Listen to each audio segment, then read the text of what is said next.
Mega செய்திகள். Israel ஆரம்பம் மட்டுமே என்று தகவல் சொல்லியிருக்கிறது. இஸ்ரேல் ஹமாஸ் இடையேயான போர் நிறுத்தம் கடந்த மார்ச் மாதம் 1ஆம் தேதி முடிவடைந்த நிலையில் நேற்று 18ஆம் தேதி காசா மீது இஸ்ரேல் தாக்குதல் நடத்தியுள்ளது.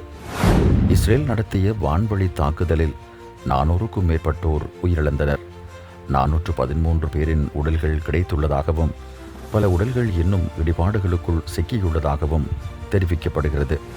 இந்த நிலையில் இந்த தாக்குதலுக்கு பிறகு இஸ்ரேல் பிரதமர் பெஞ்சமின் நெதன்யாகு புதிய எச்சரிக்கையொன்றை விடுத்துள்ளார்.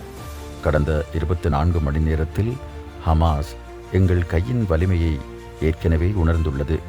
இது வெறும் ஆரம்பம் மட்டுமே என்று நான் உங்களுக்கு உறுதியளிக்க விரும்புகிறேன். இஸ்ரேல் ஹமாஸுக்கு எதிராக அதிக பலத்துடன் செயற்படும். இனிமேல் பேச்சுவார்த்தைகள் துப்பாக்கி சூட்டின் கீழ் மட்டுமே நடைபெறும் என்று நெதன்யாகு தெரிவித்தார். மெகா செய்திகளுக்காக ராஜி மஹமட்.